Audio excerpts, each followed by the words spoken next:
Prepare thine ears, prepare thine bum.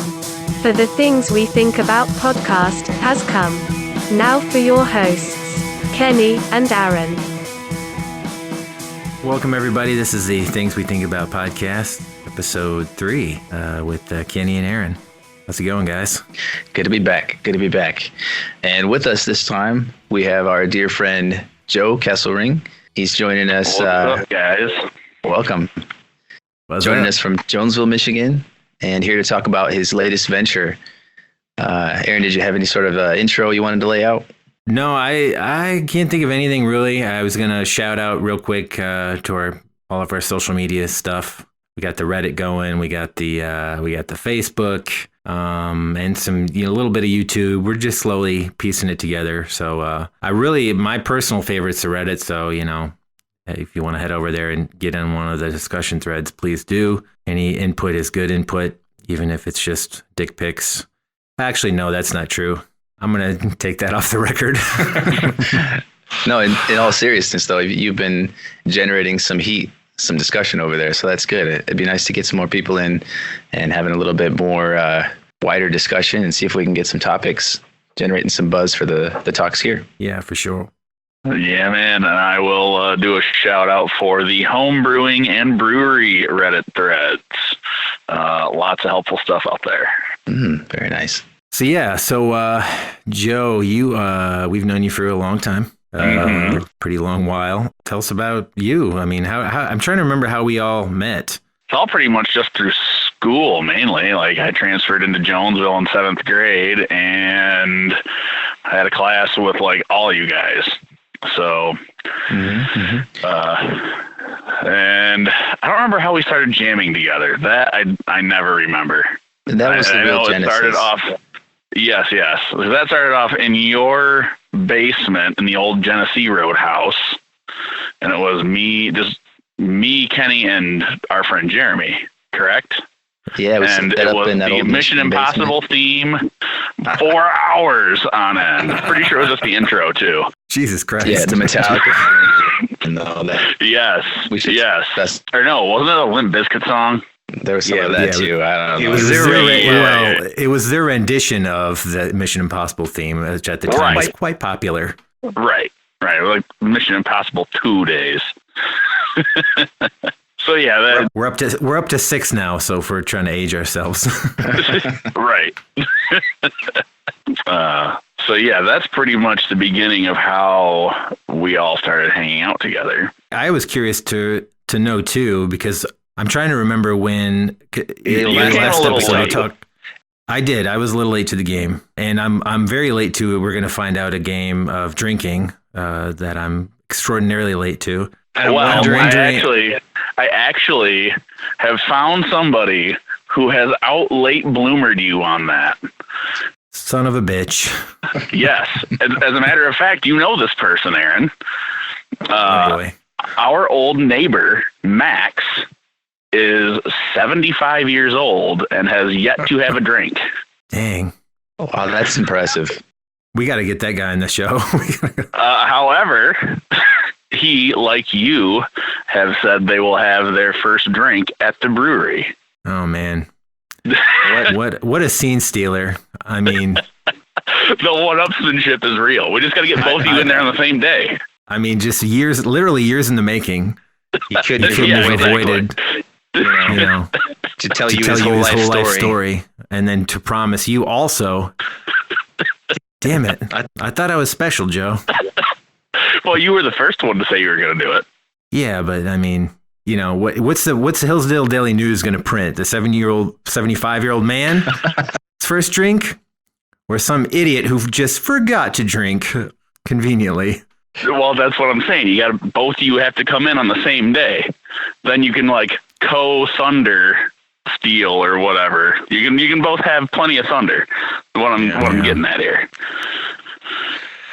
I guess, and I can make a bunch of jokes about how my penis still works or something. I don't know. We'll figure it out. Well, on top of everything, there's a nice little thing just for you, Aaron. Our bar top is dry erase. So nice. You can doodle on the bar while you're hanging out. Oh, that's pretty good thinking. Yeah. Yeah, and since we're going to be food friendly, let me back all of this up and say that we're talking about Ramshackle Brewing Company in Jonesville, Michigan, that will be opening shortly after the 4th of July of 2019. Since who knows when it's going to air yet? It's kind of depending on how fast our beers ferment right now. Because with all the new equipment and all that stuff, our timelines are different than they were in the homebrew scale. In a good way. I mean, everything's faster, but we don't know how much faster yet. Okay. So We're looking, right now the sign on the door says July 17th. So at the very latest, July 17th. It might be before that. Nice, maybe a soft opening of sorts before. Get some family and friends in there to. Yep. start We're going everything. to do. Yep, we're going to do an investors only day on like a Sunday, and then we'll open the following week. And we'll probably do like once everyone's pretty much had their fill investor wise, we'll call up friends and family and whoever's within a drive, say, hey, come hang out. Oh, that's pretty great. Mm-hmm. All right. Well, so take me on a journey, Joe, and let's hear a little bit about what got you into beer. What made you an aficionado? When was your first drink? And then talk about your progression. Okay. First drink, like all of us, I don't really remember. It was definitely, I got to plead the fifth on this one, actually. statute of limitations, Joe. Statute of limitations. Still. When was your first legal drink? First legal drink was actually after I was 21, because I wasn't drinking for a couple of years in that area. Okay. But I don't really remember exactly how I started getting into beer. I'm gonna blame it on Jake, because that's a pretty easy scapegoat in that department, and it might be true. But yeah, I mean, it started off just getting a taste for beer. The trip to Germany helped, though it would have helped more if I already liked beer. But Oh, you didn't like beer before you went to Germany? I was 18. I hadn't really done much beer drinking yet. Beer drinking came in kind of late. I started off with things that were sweeter and stuff like everybody does. And I think I just decided one day that I was going to try a Guinness or something like that. Because, everybody young that starts drinking, like, oh, it's dark, it's gross, it tastes like used motor oil, blah, blah, blah, that whole thing. And then that just kind of went on from there, like craft brewing hadn't gotten as popular as it is now yet. I mean, we're talking like, when did I turn 21? Like 2008-ish. And, it was definitely there, but it hadn't reached Hillsdale yet. You know what I mean? Mm-hmm. I just kind of kept trying new stuff whenever I could. And down the line, I eventually got introduced to Zach and Jesse Bigelow, who are my partners in the brewery. That's when we really started exploring just like different flavors and stuff like that. Like that was my real introduction to Belgians, and then later sours and tons of other really cool beers that I probably wouldn't have ever found otherwise. So before you met Zach and Jesse, you were just kind of dipping your toes. Yeah. I was pretty much just dipping my toes at that point. Yeah, that would be pretty accurate.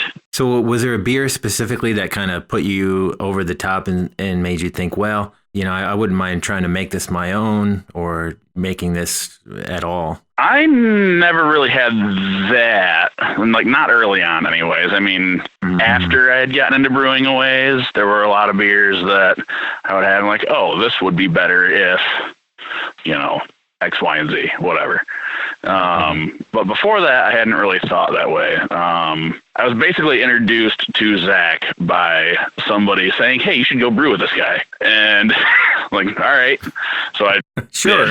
Yeah. So, it's starting off with a turkey deep fryer burner, an aluminum kettle that someone gave us, and, and the shed. And the shed stuck around for a long time, but everything else kind of changed inside of the shed. And then it was a couple of years later, 2-3 years into seriously home brewing, really getting to where we felt good about some of our recipes, and we were starting to get a lot of feedback from friends and neighbors and all that really enjoyed our beer as well. That's when we started looking at it as a possible business venture. Okay, so before that, Zach was just doing it for fun as well, never really intending to take it big scale. Yeah, Zach and I both got into it about the same time. Like, he had been talking about it, and then someone else brought it up and just said, hey, he's brewing today. You know, he said, you know, me and whoever else can come over, you should come with whoever it was, you know. And so that's how I got introduced to him. And I got introduced to him, like, we brewed the same first batch, you know what I mean? Like, okay. Batch, and I was there helping out and stuff. Was there one specific batch or specific recipe that really put you over the edge as far as your ambition and your motivation to take it to the next level? Wasn't really any specific batches. It was mostly, you know, we thought our beers were improving significantly, and we were getting similar feedback from other people who had been close to us. And we had already started treating home brewing just like production brewing, you know, run the same batch every weekend for like 2 months if we had to, until we got it right. So then we have, you know, all these different experimental beers. Some of them were god awful, as happens occasionally. Most were decent, and then eventually you get some gems that come around. And then you just repeat those gems. And once we got to that point where we had, I think once we got like 6 super solid beers, that's when we looked at the business end really seriously. And that's about the time we reached out to the Brewers Professional Alliance as well.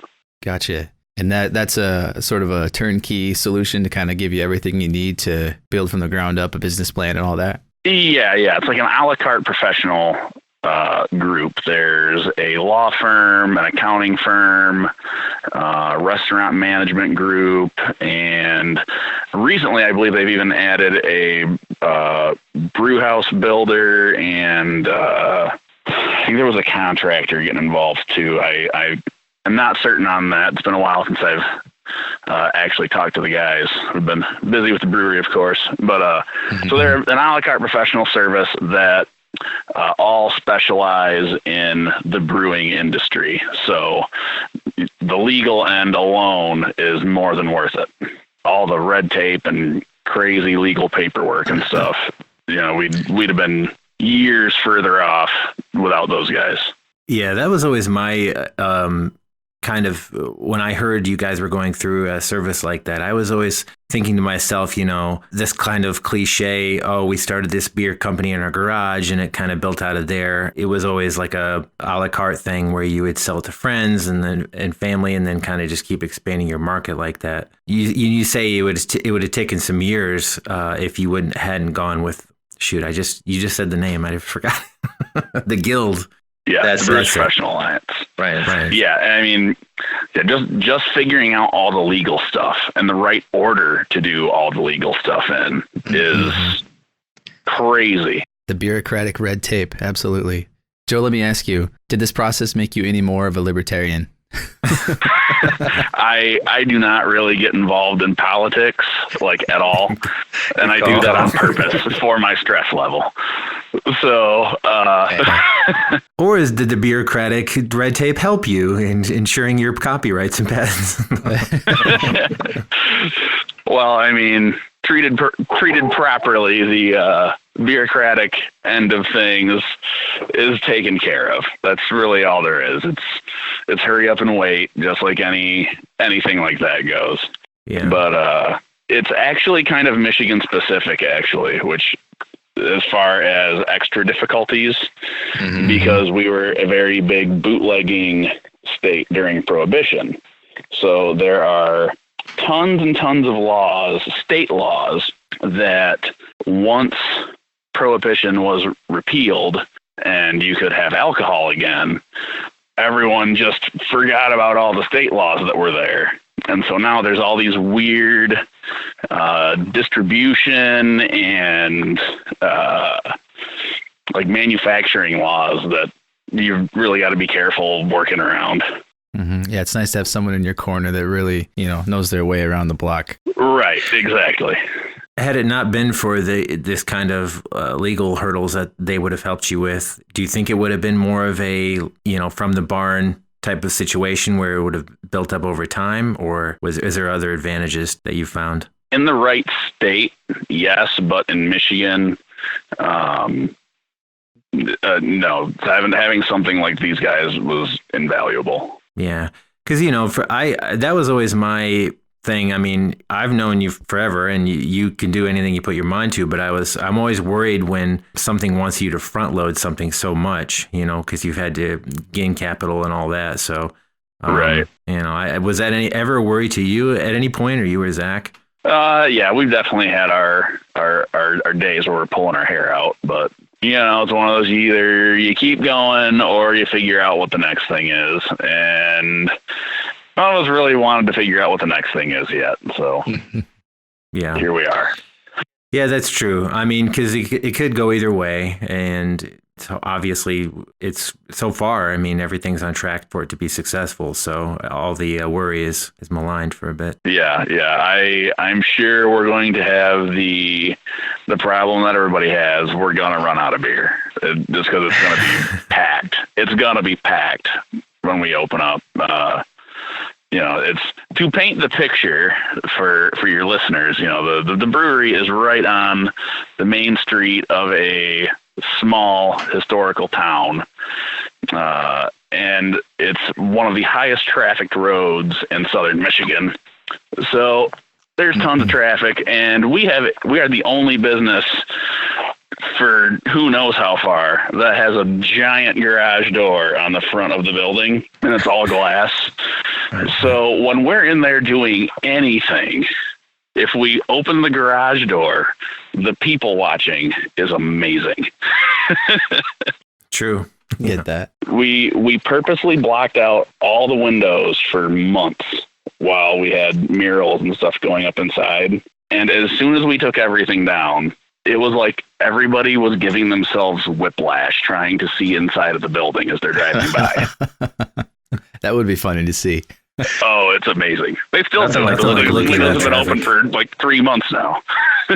So who did the mural work? Did you hire that out, or did you have friends that were willing to chip in with that? We opened it up to any local artist that wanted to come in and paint. It was strictly volunteer. We covered the cost of materials, paint, brushes, stuff like that. And we ended up with 7 local artists to do the main mural section. Nice. And we can see those in person, but are there also pictures on the Facebook page for Ramshackle Brewing? Yeah, there should be a few pictures floating around up there now. We were keeping it real hush-hush for a while, but when we opened everything up on Riverfest weekend, we just let the pictures fly. So there should be some good ones up there. Maybe now we can pivot a little bit. Maybe go to the science end of things. You're from the kitchen perspective. Is there a name for the method you use, and sort of take us through what it's like to go from start to finish? Our most commonly used method for brewing is a single infusion mash, where we essentially take malted barley, which is basically barley treated the same way as coffee. It's soaked, allowed to begin germinating so that all the sugars and enzymes inside of the seed, the grain, are basically prepped and ready for a new plant to grow. And then we roast that little plant before it ever gets a chance to grow. And so there's all this great sugar in there that yeast can digest. So we take all this malted barley, and we use a standard 2-row, just like anyone does, because that's where all the enzymes are. And then we use various kinds of adjunct grains, which are basically like different roasts. You get some that are dark, some that are light, and they have all kinds of different flavors that go with them. And we take all of that, and we essentially make tea out of the barley. We rinse all the sugars out of it, collect all of that, and then we bring that, which is called the hot wort, to a boil, and that's where we start adding hops and other flavorings and aroma agents. And we typically boil for about an hour. So at different periods along the way, we add our different ingredients. Things that are added at the beginning of the boil will show up in the flavor, and things that are added at the end of boil or during fermentation will add to aroma. Once all that's done, we chill the wort down, put it in the fermenter, add yeast. Yeast, again, adds different flavors depending on the breed. And then the yeast eat all the simple sugars that we've made in the wort and convert it to alcohol. And then, so you got a bunch of little yeast swimming around, burping and farting out alcohol. And and then once they've eaten all the sugar, they will naturally hibernate and they fall out of suspension. At that point, we transfer the beer, which is now got some form of ABV, to a conditioning tank where it'll clarify a little bit and we'll carbonate it. And then we can keg from there. What's ABV? Sorry. Alcohol by volume. Gotcha. Are there any ritualistic elements, any chants or ceremonial things you do? Definitely plenty of choice words on occasion, but So how much does this process differ from like other craft breweries, or is it pretty uniform and it's just a matter of the flavorings and aromas that you're bringing to the wort, you said? There are a lot of different ways to there's a lot of different ways to skin a beer, is what you're saying? Pretty much, yes. Yes, there's different ways to get there. You can do all kinds of research. Some methods work better for certain styles than others do. None of our beers really force us into any acrobatic brewing processes or anything. Ours is pretty straightforward. It's designed to be that way. It's the whole place is small, and we basically have it set up so that two people can run the brewery at any time.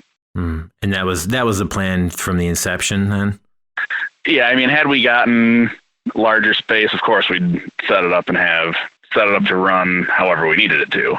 Right. But just with the way we have things set up, being able to run it with two people, it's pretty much perfect. We have plenty of investors who are interested in helping out, pouring beer and stuff. So if we ever need a hand, we've got plenty of hands that we can call on. So basically there's a lot of stuff you can do that you couldn't do in your barn. Yeah. The biggest thing is that we have way more control. Right. There are variables before that we just had to kind of leave to fate or luck or whatever that we can now dial down. And yeah, the recipes don't really change. It's pretty much just everything we've been doing scaled up with a few little tweaks to make it just a little better. Gotcha. So you mentioned that it'll be a food-friendly facility, but do you ever plan to offer any food in-house, or will it just always be BYO chips? It's pretty much going to be BYO chips. I'm going to say pretty much forever. It could change. If we get a larger location down the road, it will likely change. But as of right now, the downtown Jonesville Ramshackle will probably always be food-friendly. It just makes sense. Having three restaurants there, there's no sense in us trying to, battle that out too. So if I bring a crock pot full of meat and potatoes, that's okay. Yeah, that's cool, man. I actually have like a crap load of power outlets, so I would let you plug your crock pot in even. Oh, beautiful. Nice. Potlucks every day. I may require a cut. However, choice cut. I think that's a choice cut. I think that's a pretty fair shake, But I agree. We don't care where you bring your food from. Just come buy our beer and have it with your food. So there are a couple of restaurants kind of right there on the same block. So are you going to maybe talk with them about maybe adding some things to their menu or having a super secret special menu that you keep in house that, you know, if somebody wants to fly in some poutine or something to go with their brew, they can do that? We're going to do like some like to-go friendly menus. It won't be probably won't be anything new unless we do like a themed weekend thing or something like that. Like Oktoberfest rolls around, if we can get the guys to do like a couple of German inspired specials or something to go along with it, you know, we'll work it out. But as of right now, there's no like menu modifications really. Gotcha. Yeah, I wonder if there's some way you could do some kind of mutual not rebate, but discount for people like, say, who want to bring food from Saucy Dog or Olivia's or something like that. They could get a little taken off the beer. You could get somehow them to take a little off the food. I don't know. Is something like that possible, or it might be a little convoluted? That's a little overthought, I think. That's why I'm not getting. Grab your pulled pork nachos, take them with you, and then get a beer. Doesn't need to be. be. Sure, they wouldn't mind that. The restaurants can turn tables a little faster, get more people in your door. Yeah, guess it doesn't need to be any more complicated than that. I'm pretty sure Saucy Dog is probably going to make a killing because their menu is a little more beer geared, you know. Yeah, but So speaking of beer and beers around the area, I think the closest brewery is I think it's Hillsdale Brewery. Is that what it's called? The name of it. So I'm thinking about them, and I'm thinking about in general your regular Joe, no pun intended, except very much intended, off the street who is conditioned to Bud Light, Bud, you know, the classic cheap swill that they can get at Walmart. So I'm wondering what you're going to do. I'm wondering how. What do you feel like your major strategy is against that, or is it not even something? It's so different that it's not even in the equation.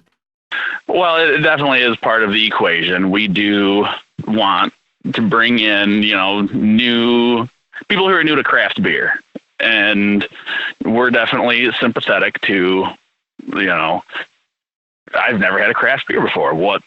Tell me more, kind of thing, you know, like we're happy to hang out and talk beer, you know, that's kind of what we are. But as far as for the flavor palette, we do have some recipes that will be on all the time, flagship beers that are definitely friendly to the new beer drinker, the new craft beer drinker, aka raspberry wheat. I've got a killer cream ale. Okay, yeah. And a Kentucky Common. So those will be on all the time. And we also have an English IPA that even a lot of IPA drinkers, non-IPA drinkers have enjoyed. That's a good strategy. I mean, that's great to hear you're doing that, because I'm sure there's a lot of breweries out there who just do, you know, the top tier stuff or things that aren't inviting. Right. So, there's a lot of you know, brewing for brewers, like there is, you know, music for musicians. You know what I mean? It's a similar thing. That's a great analogy. I knew you guys get it. You can sell them top 40, or you can sell them prog metal. I mean, whatever their fancy is. Right. Exactly. It's good to have a well-rounded catalog. I mean, and like it's kind of like being in a cover band. You know, you try to you pick some good recipes that a lot of people are gonna like, that we like. Yeah, the Mustang Sally's, the Sweet Home Alabamas. You build some killer recipes, and you know, or recipes that you really enjoy. You know what everybody likes. You know, you build recipes that are friendly for everybody. Yeah, that's just really smart, and because that was another thought that I had, is just the palate of the local yokels. You know, I mean, we all know it because we're from there.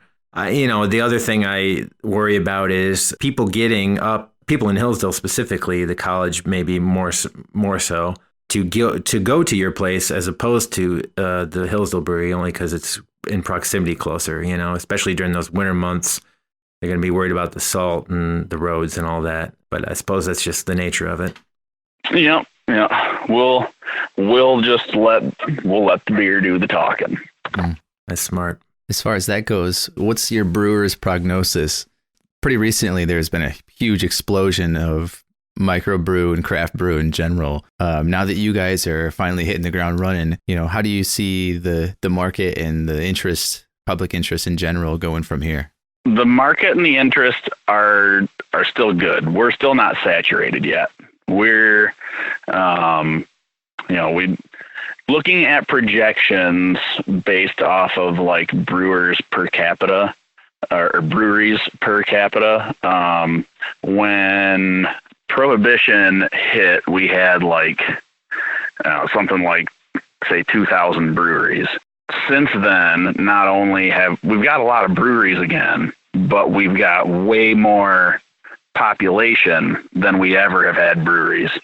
So like, I don't remember the numbers specifically, obviously, but the population has like quintupled, and the number of breweries compared to, the 19 teens has only like doubled. There's still a lot of market left to be filled, and there's still a lot of like states that the craft beer boom hasn't really sunk into yet, either due to some form of legal stuff or whatever. It's just, slow to catch the trend. So you think we're not like the post peak of craft brewery? No, we haven't peaked yet. And there's still we still have a lot of potential trends to get through. Like we're hitting in a good spot because the flagship is coming back. Number one, the beer buying public are getting tired of the quote unquote Willy Wonka beers that are out there, all these insane flavors that are there for like a month and then they're gone. People are getting to where they want a reliable beer, a reliable brand or whatever. Again, they want a flagship from their breweries. They want to know they're going to walk in and get something that they know they like. Yeah, I can appreciate that. Every once in a while, I'll go to a brewery and I'll have one just like really punch me right in the face as far as the unexpected, like diamond in the rough. There's a brewery here up in Jackson where I live that was doing a cucumber ale for a minute. And oh God, that was amazing. Cucumber lime from a certain downtown brewery. Indeed. Is that the same one? Yep, that was the one. It was doing it for me. And it's interesting you say having a flagship beer and then giving it and taking away. I mean, honestly, that could be a good marketing strategy. People, sometimes it's an easy way to boost sales if you have a favorite beer that you just take away for a while and put it back. But I suppose if you do that enough. That's not what I was saying. I'm saying that there are a bunch of breweries out there that don't have a flagship. I see. Throwing all these crazy things out there, or they've got a ton of taps and they're trying to keep all these taps occupied. They're brewing their asses off. But as you do that, you start losing it a little bit, man. It's just kind of the nature of the beast. You can't give everything the attention it needs when you've got 16 plus very needy babies. You know what I'm saying? It's a lot of work, man. Yeah. And I can understand the impulse to want to experiment, but you're right. Without consistency, it doesn't seem like it's viable long run. Yeah, you've only got some guys have pulled it off, but that's pretty rare. So yeah, the flagship is a good thing, and also there is kind of a push going back to some of the older style beers, like old European styles, and we're pretty into those. So we're kind of hitting our stride real nice with a lot of the things we like to do being pretty popular or gaining in popularity, and we still have plenty of recipes to be able to kind of fit as the trends go. Nice. Good to have a war chest of beers ready to go for any situation. Absolutely. Are there going to be any instances where you do special runs for special occasions or special runs for certain locations if you get on tap somewhere? We are actually offering an exclusive beer for Olivia's, The Dog, and 55 Below, which is the new revamped Broad Street. The downstairs has reopened as a weekend bar and like special event thing. And Ben, that owns Broad Street now, has been a good friend of ours and helped us out. So we got him in on the deal too. But they are going to get a beer that only they will have. We won't even keep it on tap typically. Cool. That's awesome. Yeah. So in that vein, distributing things like that, if we can speculate wildly, what would be the kind of pie? What would be in the pie in the sky? You know, after of course the flagships are established, business is good at the original Ramshackle location. I mean, is there plans to expand beyond that if things go well? Oh yeah, definitely. We have plans for widespread distribution by about year 4 or 5. As far as being statewide, that's what we're shooting for. And we will self-distribute right away because we can do that in Michigan now. It's a fantastic thing. That's awesome. Or pretty close to right away anyways. You know, first year, I should say, we'll be self-distributing. Say any restaurant that wants your beer can ask for it and purchase it, essentially. Correct. We're only going to offer one beer, which will be the cream ale, for distribution early. But the goal is to be able to add one beer on a year until we have our 5-tap catalog out there. Being able to offer seasonals and stuff like that. But yeah, that's going along with expansion and everything as well. Gotcha. So when you expanding brick and mortar wise, would that look like more stores in Michigan or other states? It's kind of up in the air, but the plan we have been running with is to keep that always as the downtown tap room, our current place, and then have a separate larger production facility, which would probably end up being where we do like larger release parties and stuff like that, where it's like ticketed events and things like that. Can I make a suggestion on that front, Joe? This is my dream for you. Okay. Okay. Walk with me. Here we go. All right. Picture a giant ramshackle blimp, right? That's big enough. It'll probably be about the size of your current brew facility, right? And you're up there flying around, brewing your beer, and you sort of fly to where the next drop location is, and you just parachute your case of beer down, and then you're on to the next place. You got that giant Ramshackle logo on the side of the balloon. That would be pretty amazing. That is the dumbest thing I've ever heard. On this show, in our lives together, this week, this month. No, that does sound pretty badass. It sounds like a home run to me. Oh, yeah. I think a better home run would be, I don't know who, was it me and you who talked about this, or maybe it was Jeremiah who told me it would be great to take over Klein Tool, the old Klein 2 building, which is right next to you guys as your distribution center, at least like half of it, because it's so freaking big. We have talked to the city about possibly doing something with that building down the road, but nothing is even remotely certain. You know, that building, the building itself would be cool, but it requires so much work. Like, no kidding. It's a big project. The biggest thing being is that the ground is contaminated around there. So it's a huge EPA kerfunkel. Oh, wow. Yeah, that's unfortunate. But if not a blimp, Joe, if not a blimp. Yeah, I know it's not a blimp. No. If not a blimp, is there any red tape around doing a brew truck where you drive around brewing and you're sort of like an all-in-one brew and distributing machine? Yes, actually. You cannot have a mobile brew rig in the United States. Yet. Vote me in, guys. I'll make it happen. You're going to have to work on the Fed end there. No, our brew system actually has to be GPS located within 3 feet. So that baby ain't going anywhere. Crazy amount of legislation around those things. Yeah.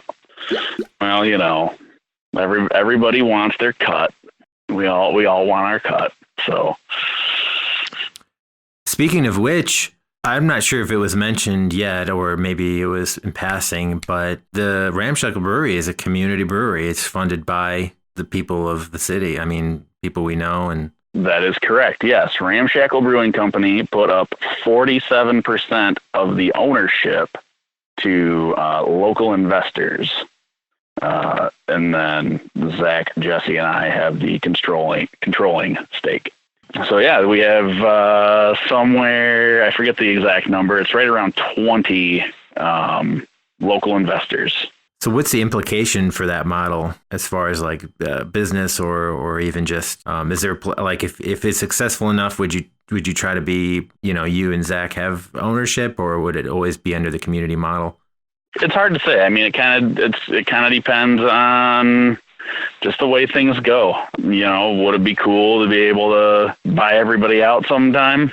Maybe. It's that end of things is up in the air. Everything is design. Everything can run just the way it is, as far as all of that goes, and we'll be fine. It's not a big deal. If someone wanted to sell out, sure, of course, we'll cross those bridges when we get to them. I think more than anything. Gotcha. So I'm thinking in my head, we should play a quick little game, a little speed run game of. I'm going to throw you a situation, and you just tell me as fast as you can the beer for the situation. The beer for the situation. Does it have to be one of my beers or just any beer out there? Well, it'd probably be good if it was your beer. Well, I realize that. Well, we want, let's see. I'm trying to figure out what the game is here, All these situations, whatever is happening, they're coming to your brewery. So. Okay. All right. I'm going to have to be a little bit of a stick in the mud. I can't use the actual beer names that we're using because they are not yet trademarked. Or copyrighted and all that stuff. The government shutdown at the beginning of the year kind of backed me up on that. So I'll go ahead and cease and desist this game then. Until we get names. I could, if I was in a beer store instead of a beer factory, I could just, tell you every single beer that could possibly fit your situations. But well, shoot, no, it's all right. Let's try that then. Let's go for that. Okay. All right, so I'm bringing my grandma in, and she hasn't had a beer in 20 years. What beer do you give me? Ooh, well, okay. 20 years ago, did Grandma really like beer, or did she kind of pretend to like beer? She would only have it for special occasions. Okay. Grandma, special occasions. So Grandma probably had a lot of really strong beer if it was for special occasions. It's when everyone busts out the big guns. It's funny because it's fitting. We're gonna say Your Grandma on French Toast by Pigeon Hill Brewing. Beautiful. Just the name alone inspires encouragement. It's delicious. This brewery has these two beers. There's Your Mom on French Toast and Your Grandma on French Toast. And Your Grandma is like the big imperial version of Your Mom on French Toast. It's made with maple syrup and actual French toast in the beer. Oh, interesting. Yeah, it's a beautiful, beautiful porter. So scenario 2, first date beer. What's a kind of good first date beer? First date beer. You know what? I got you right here. It's actually the beer I'm drinking right now. It is The Power of Love from Short. Damn. These names are really synergizing here. And it's even got a picture on the label of Doc's DeLorean being pushed by the train from Back to the Future 3. That's awesome. It's homage to the song, eh? The Huey Lewis song? That is correct. Nice. Cage, do you have any scenarios you can think of before I give my final situation? Not offhand. I actually have a little bit of a related but different type of question on this front. So Joe, you play in a band, which we want you to plug here in just a minute. But the drummer in the band is a legit forager, correct? You told me this recently. That is correct, yes. Are you going to go out in the woods and find something that nobody else has used before, or a combination of some things? Are you going to be doing something like pond algae ale or like dandelion creamsicle, whatever? Actually, very glad you brought that up. Yes, there will be foraged beers eventually. We have a tap that is strictly going to be experimental beers. So that's where the foraged beers will show up. Cool. I'm excited for that. Yep. We've actually started playing around with some unusual items in the last year or two, last couple brewing seasons.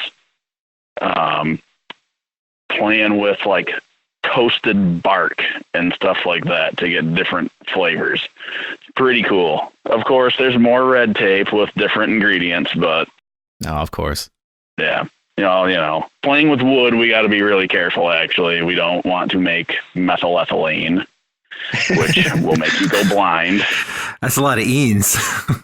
Yeah. Too many eans. That's what they used to call wood alcohol back in the day. It will make you go blind. So, science. All right, Joe, final scenario.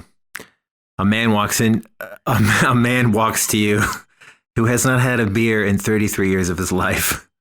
What beer do you give him? Ooh, I would probably give this man a flight so he can choose which beer he likes the best. A blind test maybe even would be awesome. I hope I get to witness this. Yeah, I'll give you a phone call. So you'll give that man many a beers. Beautiful. We'll give that man, instead of one large beer, we'll give him 5 tiny beers. It's like beer advent. I could maybe drink one every day until I drink a full beer or something. I don't know, until I'm drunk. The 12 days of beers miss. Awesome. So is there anything else, Joey, that you'd like to say about the brewery before we change gears here? Anything that's you thought of as well? Other than to say, hey, come check it out, and we'll be happy to talk beer with everybody that comes in. And that's all I got as far as the brewery goes. I think we've covered it pretty dang well. Nice.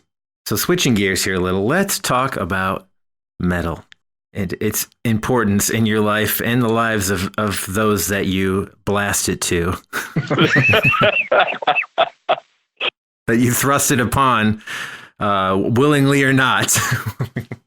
So give us the deets on your band and a little how long you've been together. Are there any shows coming up? Okay. So I play in an extreme death metal band called Throne from Jackson, Michigan. I'm the lead guitar player. I play with Nathan Barnes, Leslie Drake, and Colin Perpignani. And we've been together for, going on 2 years now, I think, or in the current lineup. I was the last one to join the band, so current lineup, couple of years. The guys are actually playing at Max tonight, but I have a fill-in till the middle of August, Mr. Chris Finnison from the band Dagon. So the band is doing great. We've got there's a ton of shows on the books. But like I said, I'm not playing again until August 18th. That show will be at the Sanctuary in Hamtramck. We'll be playing with Centenary and Master. I believe there's another band on there, but I can't remember who it is. It'll be a hell of a good show. Master back in the U.S. for the first time in a while. Gotcha. And where can we hear these fine dulcet extreme tones? The fine extreme tones you can find on iTunes, Apple Music, and Bandcamp, and Spotify.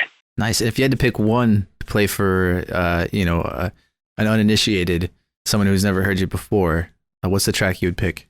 I would do either Covenant of Darkness or Altar of the Dying. Either of those are good ones with some shredding. All right, awesome. Maybe we can add that to the podcast here as well, or at least a link to it in the show notes. Yeah, that'd be sweet. Any final thoughts before we all head off? Thanks for having me on the show, guys. Yeah, it was fun. It was a pleasure. Good to talk to you. Nice to have a full-featured chat about the brewery and catch up on what's going on with it. You'll have to figure out a way to do like live and in person part 2 of this, like at the brewery. For sure. Well, guys, it's been a pleasure to talk. I think that's going to wrap it up for this episode of Things We Think About. Thanks a lot, and we'll see you next time. If you enjoyed the podcast, remember to like and subscribe to our YouTube channel. You can find more Things We Think About discussion on Reddit at r/thingswethinkabout. If you're interested in contributing to the show, our Patreon information is available in the description of the podcast, as well as on any of our YouTube videos.